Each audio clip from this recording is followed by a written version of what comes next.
Sir, thank you, thank you. Tuloy ko po ito, makita niyo ang conspiracy rito. Yun,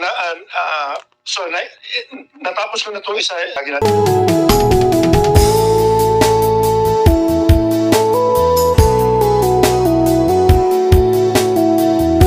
Napag-uusapan yan. Number 14. Number 14 na tayo. Si Don Patigonan or Julie Patigonan. Tagal ko na rin tao pero sinasabi ko nga sa inyo na sa construction niya, sa buong sila nag-aasikaso. Pinagkakatiwala ako siya sa mga construction namin talaga. Kasi sa pera maayos yan. Okay. Tignan niyo yung ito.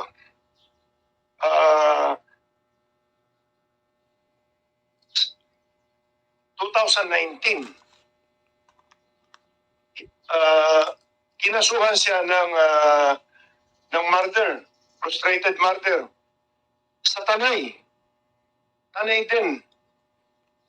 Na-dismiss. 2019 to as early as 2019, tinatrabaho na kami. Okay. 2019, nabuo ko lang ang istorya hanggang natapos itong araw na to hanggang huli. 2019, kinasuhan siya. Dali, 2019, kinasuhan siya. Kinasuhan siya. 2019, wala pang kuhan ha? Wala pang isabong noon. May mga sabong na ho kami nun. Pero wala pang isabong, yung pagkor...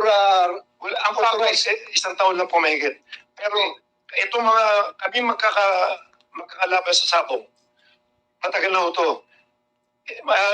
Ilang taon na kami ilang taon na kami nag-iisabong. Dahil kapareho nga sabi ni Ma'am Andrea, ni Chairman Andrea, with or without regulation of PubCorp, hindi kikita ang pag hindi na-regulate yan, hindi kikita kasi existing na. Ngayon, ako, para maka-operate ako, yun yung sinasabi ko nga, na nagpagawa ako ng ordinansa sa local government. Ang ordinansa is talagang yan ang batas na talagang sinabing batas para sa sabong. Pero within the territory lang. Ganun ang ginawa ko dyan. So, nag-ooperate ako ng legal ako maski noon pa. Never ako nag-ooperate ng illegal. So, anong mas maganda?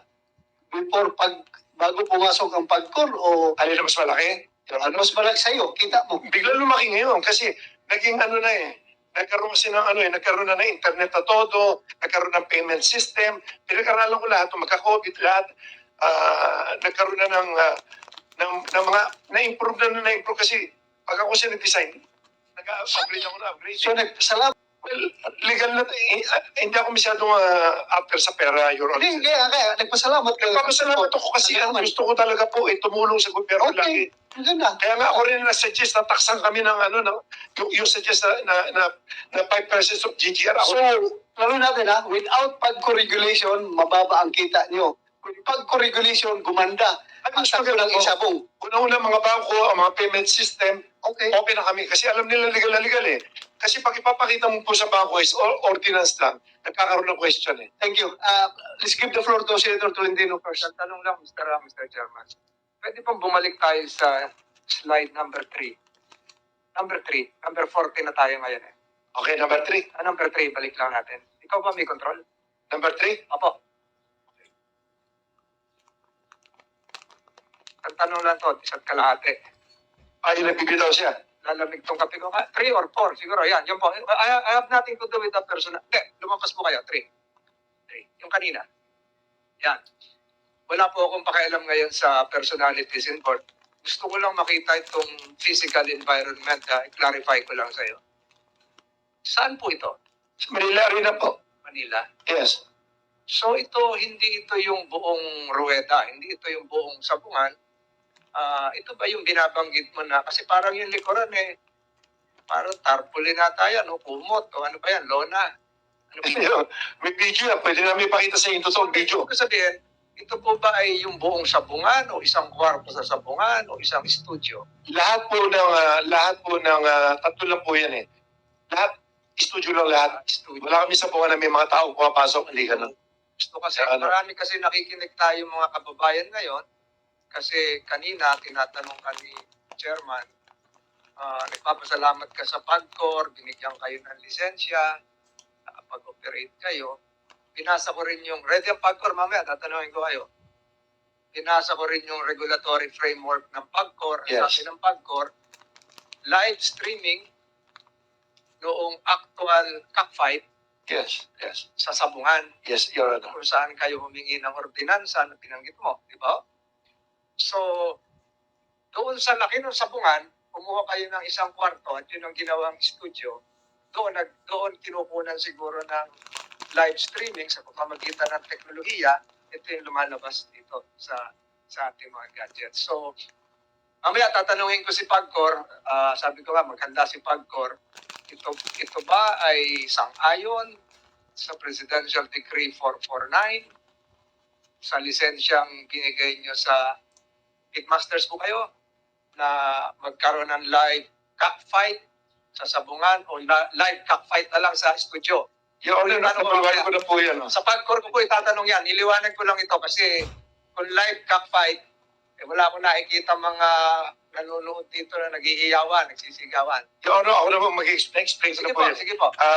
Ang PAGCOR po kasi, wala po kami sa bungan. Puro farm lang yan eh. Yung Lipa, farm lang yan. Ito, farm lang yan. Iyang Manila Arena, ano yan eh, studio lang talaga. Ano siya, nakadesign siya, parang, ano tawag doon? Yung parang, yung mga concert, yung mga ganyan, hindi yan sa bungan eh. Concert talaga, coliseum yan na, ayun, gumawa kami ng isang studio lang talaga doon. Pag sinabi sa bungan, may bayad. Ang nakakapasok niya, yun ang bibitaw lang talaga at sa kay mamayari. Wala talaga yan eh. Saka ang PAGCOR po, parang na pinaliwanag ko po sa inyo, maski simula umpisa, hindi nila sakop ang arena, ang studio. Ang studio kasi nagbibigyan ng permit po dyan, mayor lang. Ang kinokontrol ng PAGCOR is yung system lang ng betting. Yun lang. Walang connection ng PAGCOR sa arena. Never sila makialam dyan. Talo sa inyo, Mr. A, kasi kaya ko nabanggit yan. Mamaya, ready rin ang GAB, Games and Amusement Board. Pag local, Sabungan, ang nagbibigay ng authority ay local government unit. So ngayon, nakipag-tie up kayo sa PAGCOR, binigyan kayo lisensya para ma-beam sa ating mga gadgets. Pero si Games and Amusement Board, sa ngayon sa batas, meron din sila yung mga international cockfights, yung mga slasher, di ba? Wala pong pakialam dyan ng PAGCOR. Wala rin nagbibigay lang ng counting permit. Halimbawa, sa Araneta Coliseum, may mga international derby. Nagbibigay din ng permit ang, halimbawa, Quezon City Government. Pero ang nagsusupervise na ngayon ay Games and Amusement Board. Live po yan. Hindi po pwedeng sa studio yan. Hindi ko naman tatanungin kung gusto nyo rin isali sa isabong. Explain ko lang po sa inyo. Magkaiba yun. Ayoko makipagtalo doon. Mamaya tatanungin. Hindi, explain. Pag-recite natin mamaya ang Games and Amusement Board. I-explain na po. Ang game and amusement po, ang nagbibigay po na, ang power po ng games, ang GAB, hindi siya nagbibigay ng permit not unless na international derby. Local derby, local government lang po, Yes, Your Honor. yes. Kaya napunta ako doon, Mr. Ram, kasi kanina nagpakuha ako ng dyaryo, Philippine Star ngayon, nagulat ako dito sa likod, 2022 World Slasher Cup, Araneta Coliseum. Sa March 21. Kailan ba March? Ngayon nata, March 21. Sa Araneta Coliseum po yan. Gab, ito, Gab. Pag Araneta Coliseum po yan, kasi ngayon lang pumasok yung itong telepono to. Ito nga, ibig sabihin, hindi, ayoko makipagtalo sa'yo. Ibig sabihin, ibang poder ito, hindi ito local government. Gab, ito, mamaya tatanungin ko si Gab, hindi ito para sa'yo. Gusto ko lang i-clarify itong background ito nakita ko. Yun lang po. Pwede. Nasagot nyo naman. Thank you, sir. Nasagot mo. Marami sir. Thank you, sir. Yung balik po tayo kay Dondon. Ano? Patuloy mo ba? Sige. Noong 14, inano siya ng murder. Tingnan niyo to kung anong ginagawa kay Dondon. Na-dismiss to dahil talaga naman wala siya ron eh. Yung number 14. Ito, tingnan niyo kasunod. Ito, 2019. 2020 na naman, tingnan niyo next picture. May bank robbery sa Metrobank. Metrobank Manila. Nakita niyo picture ni Dondon, kinuha sa Facebook niya na may hawak siyang baril. Ginawa siyang leader ng gang. Number 15 niya, tingnan niyo. Okay. nakita namin sa TV, nakita si Diario, nagsumbong sa akin si Don Don. Sabi sa akin, Amo, ano nangyari? Ba't nasama ako dyan? Ang ginawa namin, sabi ko, nasaan ka nung araw na yun? Napakaswerte naman po. Sige, naandun siya sa, ang ginawa ko, sili ko muna, naandun siya, nagkataon naman na naandun siya sa siniluan, nagpapakain ng mga maraming tao. Doon sa mismong Jollibee. Ngayon, pumunta ako tinawag ko kay paring RJ Mia, kung pwedeng i-connect kami, kasi wanted na siya, nandiyan ang picture eh. Kung pwede kami daling kay General Elizar. Ganito, pero bilis tayo ha, kasi mahaba, malaki Sure, na siya. sure, no. Oras na kinuha mo. Ganito lang, gusto ko lang malaman sa'yo, yung kay Dondon, you are trying to portray Dondon na parang nagiging biktima ng conspiracy. Hindi, Di ba? kasama po to. Andito, malapit na to. Kasi meron kasing polis na nag-offer sa amin na nadukutin to. Sasabihin ko sa inyo kung sino. Sige, tuloy mo nga, bilis-bilis Pero tayo. Yoro, kailangan maintindihan natin ito konting-konti para malinaw. Para natin makikita po ang conspiracy po na ako eh. Ito. Nakita niyo si Tonton, nung lumabas yung resulta, nung inano ni, ang ginawa ni General Elazar, pinakuha niya ang video sa pinatawag niya yung manager, pati mga empleyado, napatunayan na si Tonton na andun nga nung same time. So, madali salita, na-dismiss ulit. O, ito na naman. Ito yung mabigat na power na hindi mo na maintindihan kung sino sumakay dito. Habang nagkakaproblema tayo dito na nag-uusap, February 28, doon na naman sa Murong Salipan na naman, meron na namang nag-file na naman ng frustrated martyr na naman. Kaya doon, na-issuean siya ng warrant na naman. Tapos, ano na naman to, tanay na naman to. Sinasabi na naman na tapos nung mag-bail siya, ang nakita ng mga tao, group na naman. Anong group? Hindi, ang ginamit na pangalan, yung nakaraang nagdemanda sa kanya. Yung grupo na yun. Pero bakit nandun na naman sila Inono? Inuno, andyan ka, magbaka mo na. Pusik.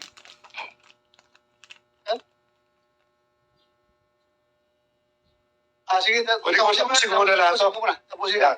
Salamat po. So, sa madaling salita, nakapagpiansa po si Dondon. At least makikita nyo lang, ang nangyari po doon, wala man lang preliminary investigation or PI, wala man lang subpina, nagkaroon siya ng warrant bigla. Napakaswerte naman, at least ang uhuli sa kanya, nasabi ko, tapukagid kami, nag-bail kami. Hindi ko alam kung plano, dukutin ba siya o ano. Okay.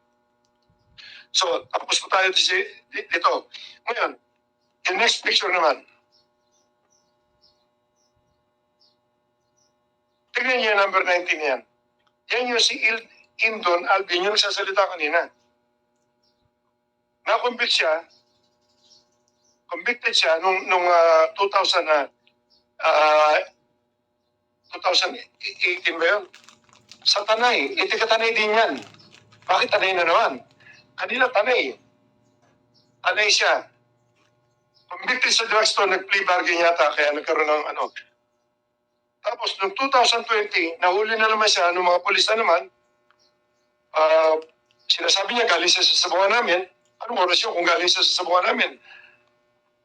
Anong oras ba siya nahuli? Hindi natin alam.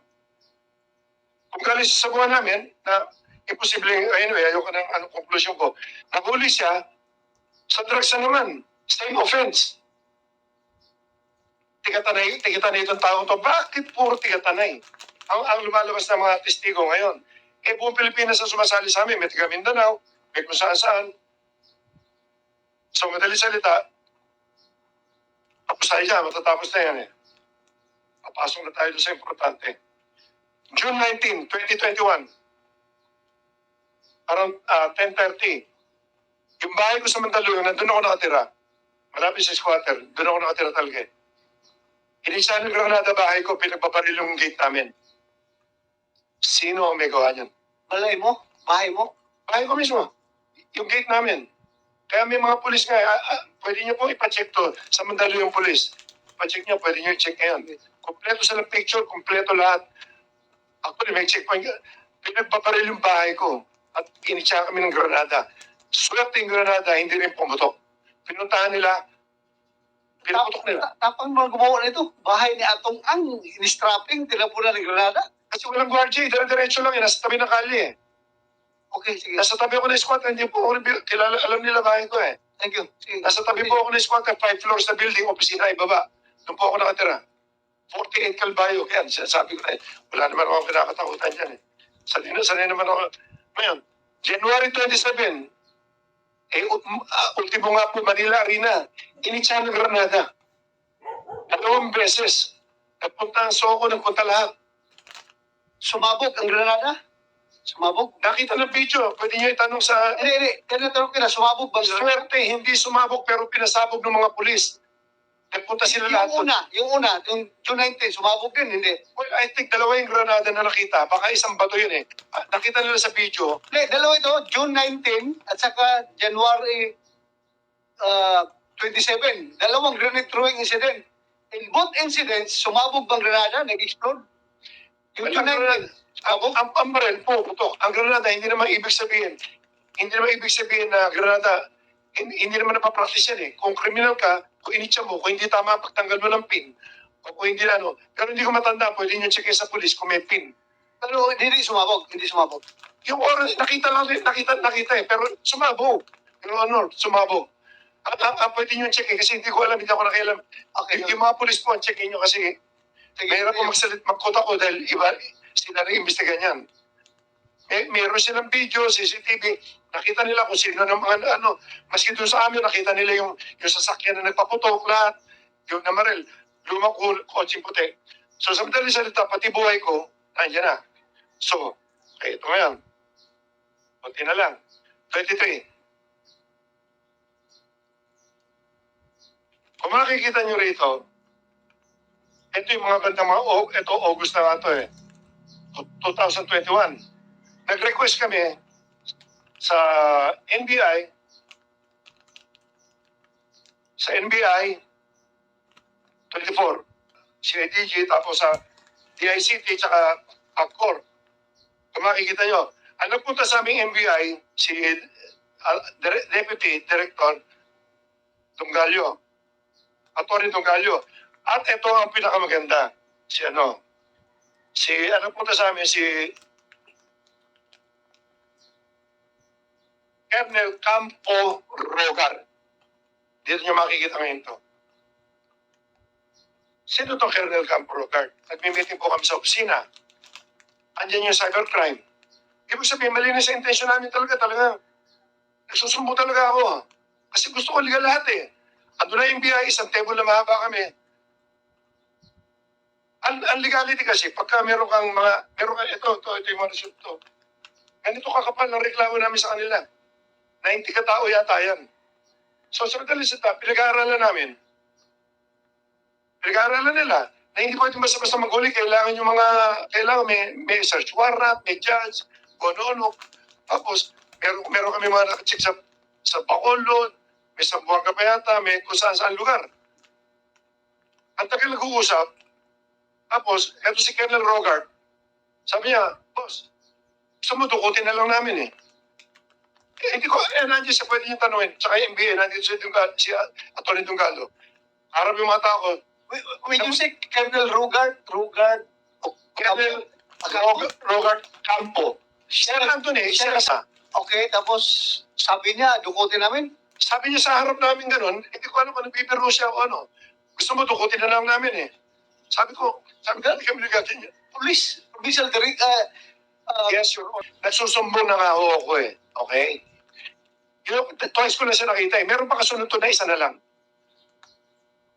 Sinabi niya yon sa harap nila, pwede niyo itanong sa kila Atty. Dongalio. May ina ako sa mga pangalan na ganyan. Sinabi niya sa harap pati mga empleyado ko. Hindi ko alam kung nabibiro siya. Seryoso, naghahanap kami ng kaso ng mga tao eh. Pati mga IT namin nandun eh. Ngayon, pagkatapos noon, naging PD, hindi ko na siya nakita after last January. PD niya yata siya ng ano, hindi ako matandaan sa pangalan. Sinabi sa akin ni RJ Mia, yung bagong PD raw, yun daw yung CID, or something. Gusto raw ako makausap. Nasa lipa ako nun. Nagpunta siya. Sabi ko, sige, gusto ko makita yung mukha para makilala ko. Nakita ko, siya rin niya yun, si Colonel Rogard. Pagdating po doon, sabi ko, yes, Colonel, anong balita? Eh, magkasama sila ron. May pinakita sa mga picture na hindi ko maintindihan eh. Barracks o ano, ganito. Na pisina na pinapagawa niya ron. Ang sabi niya, sir, sir, boss, hindi ko matanda, sabi niya, sir, pinakikita niya, tingnan mo itong mga picture na ginagawa kong ganito. Saka magbe-birthday pa siya nun. Saka magbe-blessing yata nung opisina na yan. Sabi niya, tingnan niyo itong mga, ang dami ng picture na yan. Sabi niya, sir, baka, akala ko hingi ng donation. Okay, para pampagawa. Usually, gano'n naman eh. Nagpapagawa talaga ako ng mga kapo, pati army. Tinutulungan ko eh. Okay. Ngayon, ang sabi, nagulat ako sa sinabi niya. Sabi niya, sir, baka imbitahin namin kayo doon, birthday ko. Tapos, at the same time, i-blessing doon. Tapos, sabi mo sa mga tao na ikaw ang gumastos doon, ikaw ang nagpagawa. Nagulat ako, sabi ko, ba't mo ako tuturuan magsinungaling? Nagulat ako doon. Sabi niya, hindi, kasi may mga ini-explain siya eh. Sabi ko, ako, Colonel, binigyan ko 1 milyon. Sabi ko, Colonel, eto 1 milyon, ipagawa mo na lang yung ipagawa mo, patapos mo na yan para sa finishing sa lahat. Which is tinanggap naman niya. Kaya lang bakit ako tinuturuan magsinungaling?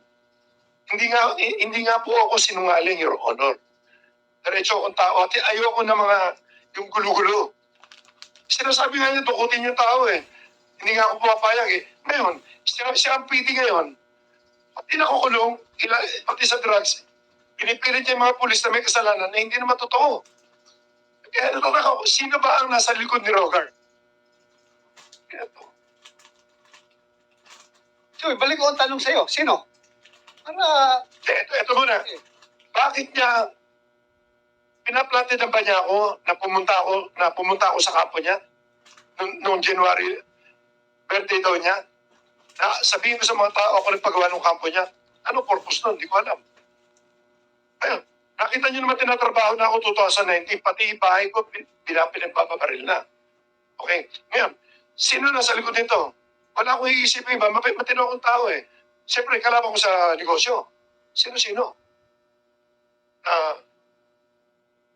Kapareho na sabi ko, iisang grupo to, malalaman ko naman kung sino mga nag-ooperate. Kaya alam ko, kung nandito na sana sila, ituturo. Talaga naman may papaliwanag ko, talaga sila nag-ooperate eh. Congressman ba?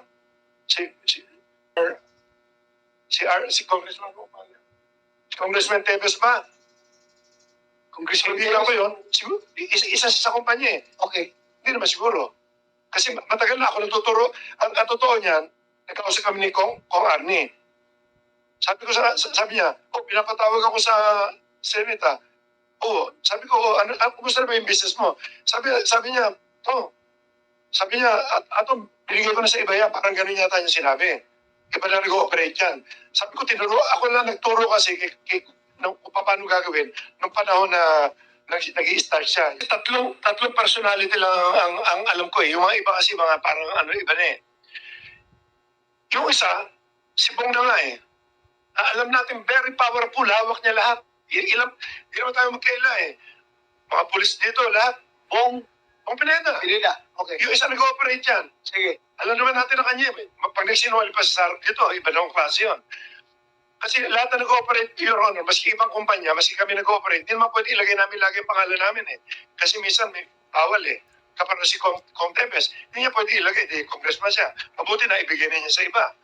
Ngayon, kapag isa congressman ng pagkakilala ko, tsaka sila Congressman Patrick Antonio, I don't think na sila yan. Paplanoy nila ako. Si Bong Pineda, siguro maybe. Dahil sa power niya, sa pera niya, hawak niya presidente, hawak niya ang pulis, wala akong magagawa ko, wala akong connection sa pulis. Okay. Sila General Cascola na class 86 na kakilala ko rin naman, classmate niyo po yata, hindi ko rin masasabi sila. Pero, sino may connection dito? Sino mag-uutos kay Rogart? Nakausapin ako na ganyan. Tapos lalabas sa mga testigo, tiga Tanay. Pati yun sa Manila, yun yung sinasabi niya si Denmar Simpuego, tao po yan ni Butch Inono. Tiga Tanay din. Bakit lahat ng testigo rito, Tanay? Lahat ng kaso na kukuha namin, Tanay po. Normal kasi 10 tao taga-Tanay ang missing, kaya taga-Tanay rin yung naging witness, taga-Tanay rin ang complainant. Yes, Your Honor. Kasi Ang sinasabi ko diba, anim sa Manila nawala at the same time, simula, apat doon sa Santa Cruz, Laguna, yung January 13, puro taga-Tanay yun. bakit po, kaparo eto na, nasa Manila na nga tayo, bakit iisa lang ang nakakita, iisa lang ang nakarinig sa dami ng tao? Sino pa ba yung isa? Dalawa yata yung testigo nilang yan eh. Ba't hindi rin natin tanungin kung pareho sila ng sinasabi? Sino yung isa? May section na isa. Tanungin din na natin kung pareho kasi yun ang alam ko, inimbestigahan ko na to eh. Yun nga siya, tao siya ni Sinolog na sinabing, nung una, sabi niya, wala siyang alam. Sa sabong, sinasabi niya nung una hanggang sa naipit niyo, sinabi niyo may farm. Tapos saka siya nagsalita, lumabas ngayon itong mga picture niya, professional pala siya, nagbibitaw lahat. Ngayon, merong isa na nag-file kasi, nag-file sa Manila, sa DOJ. Ba't hindi rin natin tanungin din talaga kung kaninong tao talaga yan? Na pwede niyo patawag ngayon, gusto ko lang marinig din eh. Sila, kung ano ba, sila, Jojo? Edison Section, please lang po, Sige, basta kung kaninong tao. lahat ng kagustuhan mo, lahat ng request mo para sabihin mo talaga na hindi ako bias dito sa hearing nito, pagbigyan kita. Marami po salamat Tanungin po. ko yan lahat. Para maliwanagan po. Oo, Yes, tanungin Your ko yan lahat. Honor. Pwede rin Huwag ka natin mag-alala. patawag. Kasi bakit, Neutral ako dito. Tatanungin ko yan. bakit, Your Honor, bakit lagi puro tiga-Tanay yung nakakarinig at nakakakita? Kaya ang daming tao, maski tanungin nyo, 400 ng tao sa loob ng arena. Kasi Yung iba kasi siya lang rin ang matapang na magsabi dahil worried siya dahil mga kasamahan niya sa Tanay yung pinagdadala sa basement na pinasakay ng sasakyan, yung iba takot magsabi. Pwede rin ganon. Pero sige lang, we will consider your Your Honor, yan po ang conclusion po nyo. Conclusion po natin. Your Honor, pasensya. hindi ang conclusion, kundi observation ko yan na matapang siya nagsabi. Ay, alam nga naman, hindi natin entertainin ito. This is a breakthrough Yes. sa missing persons. Kasi napansin ko po ito, pwede po ba natin mapatawag yung isa, yung Section, sige, Hindi natin kung pareho nga sila eh. Kumsik. Ready mo mamaya, si Kumsi section. Sige, pagbigyan kita, huwag ka magkalala. Continue. Tapos na ako, konting wala na eh. Tapos na ako. So, yan ang question ko. Bakit? Kaparo si Rogart, si Colonel Campo, siya ngayon ang PD dyan. Lahat ng mga ebidensya lahat sa Laguna ng gagaling, sa Tanay. Paano nangyayari yan? Siya rin na napupumilit na isabit yung mga pulis. Alam ko, hindi na siya naawa doon sa mga tao na wala namang kinalaman. Gusto niya matanggal-tanggal yung mga tao. Kawawa eh. Kasi ako, rin ako sa pulis eh. Mahal ko rin yung mga yan eh. Kawawa naman yung mga tao. Andito ba si Rogart? Rogart Campo? Andiyan si Rogart eh. Andyan? Bakit hindi niya itanong yung mga tiga-biyayar? Upuin natin. Hindi po ba, ba't hindi niyo itanong kay Rogart yung mga biyayar na nababalitaan ko sa kanya? So, in short ha, Mr. Atungan, para klaro sa committee na ito at sa mga tao na nanonood ngayon sa ating hearing, what you want to say is that si Colonel Rogart Campo is part of the conspiracy to put you down na ikaw ang ididiin sa mga missing persons na ito? Ang ganun ba? Hindi ko maintindihan po, dalawang option sa utak ko dyan. Nagalit ba siya na dahil hindi ako kumampi doon sa sinasabi niya na akuin ko ipapagawa ng kampo? Or kasama siya talaga rito? Bakit siya nagpupursige? Nung PD na siya. Pinuntahan niya ako ng January 14 yata yun eh. Gusto niya aminin ko, gusto niya mag-cut pa ako ng ribbon doon na tungkol doon sa kampo na yan. Binigyan ko na nga ng 1 milyon para matigil na lang. Chief PNP, you produce Rugart Ocampo. Colonel Rugart Ocampo. Yes, Your Honor, Mr. Chair. PD Laguna, Robert Campo is here with us because he is also subpoenaed by the committee. I think he can speak for himself. Sir, if you may, sir. Yes, go I ahead. have only one question. Probably the others resource person can answer. How long have they been together, know each other? How many times they have met? Mr. Atong Ang and Rogart. Kasi Rogart, kung through the committee, how long has he known Rogart Campo? Or how many times have they met? Yes, I will throw that question to our resource person, Yes. Mr. Atongang. Pare-record ko, 2 beses lang ako kami nakita. Kailan mo siya nakilala? Hindi ko siya kilala. Dinala lang po siya nung sabi ko mag-file tayo ng complaint. Hindi ko kilala si Robert eh. Una-una hindi ako talaga matandaan sa pangalan at hindi ko siya kilala. Nakita ko lang siya doon nung si Joseph, si Robert, yan si Robert. So, ganun ka kabait, Mr. Atongang, ha? Bigay ka agad ng 1 million. Ano, pwede niyo check, meron kasi kaming foundation. Tumutulong, pareho ka na sabi ko sa inyo, mahigit 1 billion yata ang naibitudonate namin. Maski checkin nyo sa mga kampo kung saan. Maski sa ano nga yata, si Robert yata, nagbigay din kami sa kanila ng mga tawag dito. Na mga laptop, tama? Nung nasa CADG ka pa. Pero after yan, nung mag-offer ka, nadudukotin mo yung mga tao. After, pero hindi ko siya nakikita. At sinabihan ko lang si Atty. Carol, lahat na magre-request basta PNP, tulungan mo. Nag-offer na po ako ng mga dialysis machine. Thank you. Senator Tolentino, you have the floor. We have heard serious accusations here. May we request, Mr. Atong, we have heard you. You have presented 24 slides. Nakita na namin yan. So siguro, as part of the due process here, we will ask the PD of Laguna, after being sworn, to state your side. And may we request Mr. Atong to refrain from asking questions. The questions should be coming from the committee members. You should know that. Yes, I'm sorry, Your Honor. Po yung magtatanong kay Kernel.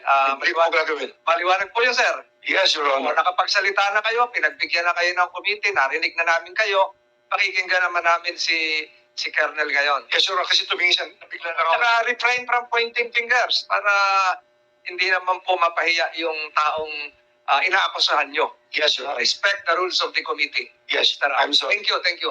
Okay. Thank you, Senator Tolentino. Hindi po, sir. Meron pa siya sinabi na ikaw daw ay nag-volunteer na lukutin na lang yung mga suspect na yan. Nadinig ko po kanina. So, narinig mo lahat na sinabi niya kanina? Yes, sir. Okay, you have the floor. Either you confirm or deny lang yung sinasabi ni Mr. Atongang. Sir, ganito po yun, sir. Last year, nung ako po ay assigned pa sa NCR CIDG as the regional chief, kakilala ko, kaibigan ko si Joseph Lumbad, and humingi sila nga ng tulong na because Joseph Lumbad is working for the Lucky 8 kasamahan po nila Mr. Atong Ansel. And ang sabi ko, gawa po kayo ng letter request for police assistance. Yun na nga po yung i-present po kanina. At naka-address nga po yun kay General Ferro sa Director CIDG.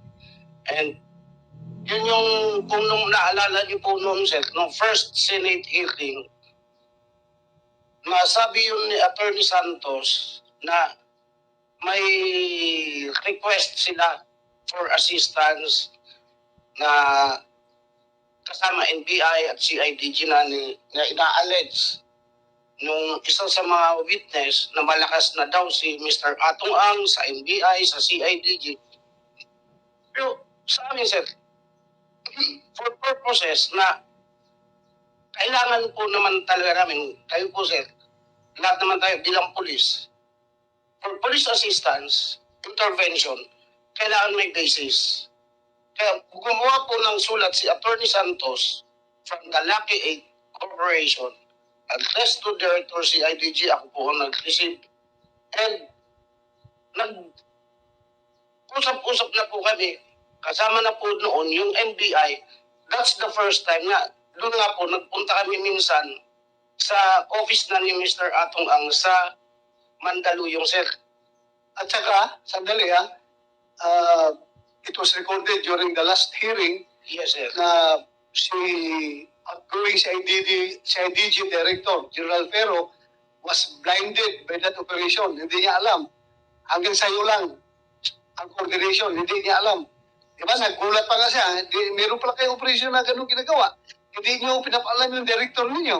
Sinabi ko po yun, sir, sa kanya kasi kung makikita niyo po, sir, yung letter request for police assistance addressed to Director CIDG, ako na sabi naman ni General Ferro po noon, sir.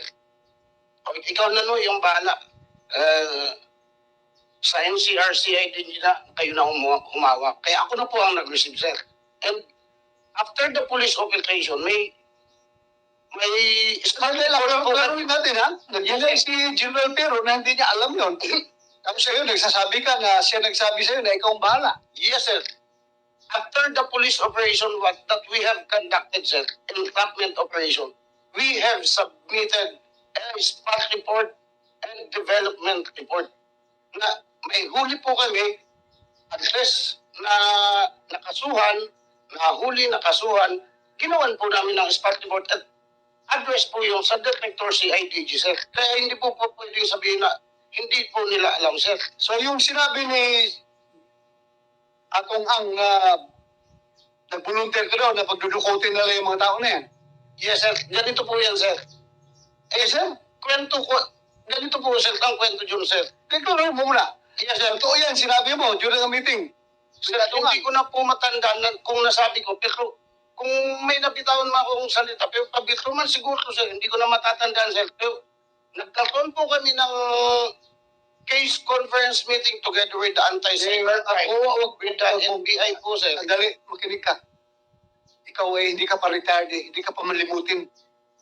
Words like that, you cannot just easily slip by your mind. Yung sinabi mo na nag-volunteer ka sa kanya na pagdudukutin lang natin yan, sir. True or false? No, sir. Ha? No. Yes, sir. So nagsinungaling si Atong Ang. Hindi ko na po matatandaan, sir. Huwag kang selective, ha? Selective. Permission to make statement, Ha? sir. Nag-out ka, ha? Yes, sir. Police kernel ka. Yes, sir. Dapat responsible ka sa lahat ng pinagsasabi Opo, mo. sir. So, Permission to make statement, sir. false. Nagsinungaling si Mr. Atong Ang. Ako, sir, di ko po di ko naman na matatandaan lahat, sir, kasi after our case conference, sir, pinag-usapan nga po namin, Sige, continue. pinag-usapan po namin noon, sir, together with the anti-cybercrime, with the NBI, nag-sharing nga po kami. Kasi nag-sharing kami, ito ang target.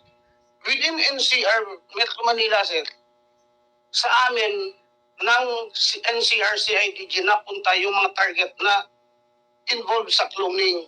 At kasama ko noon, yung anti-cybercrime. Yung outside Okay na, settle na yun. Nag-conduct yan ng operation, pati NBI, Yes, sir. request na siya sa Outside NBI, Manila po, sir. nag-conduct operation, positive results. Yes, sir.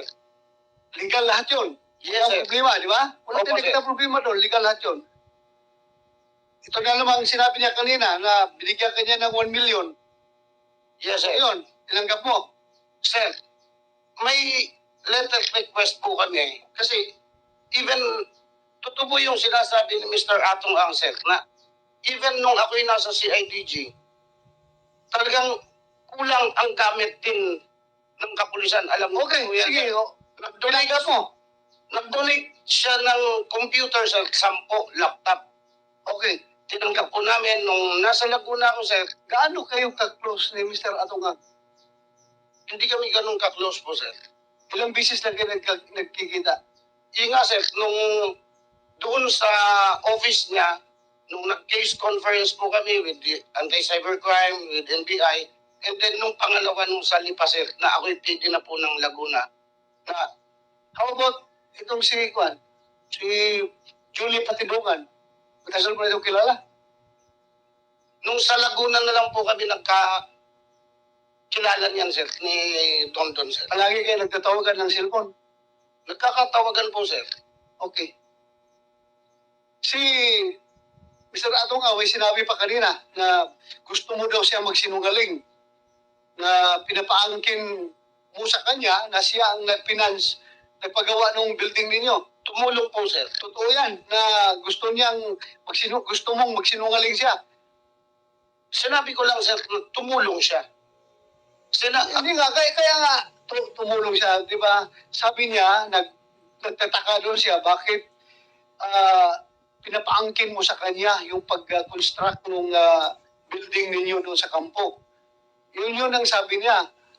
Totoo yan na sinabihan mo siya na sabihin mo sa mga tao na ikaw ang nagpagawa nito. Yung isang portion po siguro, sir, talagang dahil nagbigay nga po siya ng 1 million na tulong, sir, for renovation. Hindi lang po isang building ang nag-renovate ko po sa Ako, hindi kita minamasama diyan sa pagbigay ko ng tulong. Kasi ako naging pulis rin ako. Yes. Normal talaga yan na maglapit tayo sa mga politiko, sa mga negosyante. Tulong sa para hindi naman binubulsa yun eh. Gawa ng kampo, okay lang yun. Para pa-repair. Marami ba mga mababait na tao, kagaya ni Atong Ang, na mabilis magbigay ng suporta. So, okay lang yun sa akin. I-confirm ko lang ito ngayon sa'yo para, kasi sinasabi ni Atong Ang na you are apparently a part of the conspiracy to put him down. Ay, hindi ko masasabing part ako, sir. Kasi, alam ko naman, ginagawa ko lang. Diretsahin kita. Sabi niya, ang pinaka-suspect niya is Mr. Bong Pineda. Yes, sir. May kaibigan ba kayo ni Bong Pineda? Hindi, sir. Hindi. Hindi po, sir. General Kaskulan. Hindi din, sir. Oo. Naging si PNP mo yun, hindi mo kilala. Kaibigan mo, bata ka ba? Hindi, sir. Hindi. Hindi po, Sino sir. naglagay sa USPD ng Kalamba?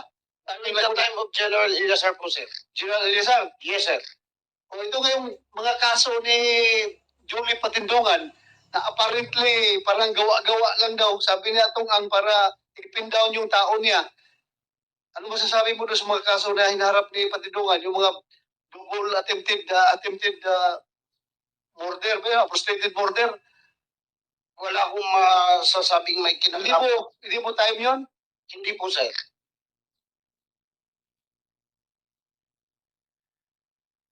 Okay. Sige. Yes, sir. Satisfied ka, Mr. Atunghang. Kung magtanong ka, you direct it to Your the Honor, chairman. Senyor, Ano na magsatanong sa Honor. kanya? ano ko lang dito, number one, yung sinasabi niya selective ang isip niya, ang utak niya, nung ano po na sabi niya, hindi niya matatanda na sinabi niya ang dudukutin. Nung sinabi niya po yun, kaya ang daming ako policemen na nahuli dahil hindi nga ako pumapayag sa ganyan. Pwede niyo, kung sinasabi niya, hindi niya matanda na sinabi niya, pwede niyo natin tanungin yung NBA dito, baka narinig. Ang mga tao ko lahat kasi narinig eh.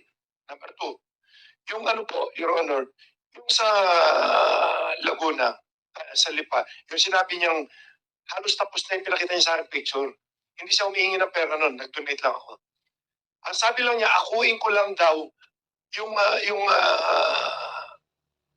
akuin ko lang daw na ako nagpagawa lahat. Sabi ko, hindi ko makita logic. Kaya tinawagan ko si Atty. Carol. Kasi si Atty. Carol lang kakilala nila, tsaka si Joseph eh.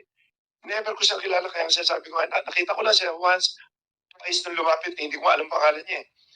Natanda ko lang mukha niya. Nung nakita ko, ikaw pala PD ngayon, Colonel. Tapos nagulat ako, ba't gusto niya ako magsinungaling agad? Eh, ba't sanay ka magsalita magsinungaling ang tao? Yun ano ko, tapos nalabas ng mga testigo mo, nagsisinungaling. Alam naman natin, nadamay mo pa yung mga pulis, di ka naawa. Kasi utak pulis din ako eh. Pareho tayo eh. Nakita niyo naman, Your Honor, di po ba? Nakita niyo naman siya magsalita. Terminal ka, pili ka, hilaw ang salita mo. Ito terminology na natin. Thank you for that. Anong reaction mo? Sir, yung sinasabi na makakalimutin ako, siguro sir, sasabihin ko, slip of a tongue. Kasi sir, pero kung talagang didiretsuhin kung yung sinasabi ni Mr. Atong na dukutin, hindi sana ginawa ko na sir, ba't pa kami nanghuli? Nanghuli po kami. Ito ha, Hindi sir, sabihin nga, posibleng nadukot dahil nga mayroon tayong nahanap ngayon na 34 na tao. oh, sir, pero wala Kaya po akong kaya nga, kinalaman. very sir. crucial yung statement mo na pagdudukutin na lang natin mga yan dahil nga may nahanap tayong 34 na Yes, tao. Pero wala po akong kinalaman doon sir. Ang pinag-usapan lang namin doon sir, yung involved sa cloning. And nahuli po namin yon, nakasuhan. After that, wala na po kaming kinalaman sir. Ito yung Cloning operations yun. cloning operation lang sir. Okay, we'll take that up later. Meron tayong kaso dyan. Mag-update na sa DG about that. So ano pa? Wala na po sir. Thank you. Opo sir. Salamat ha. But before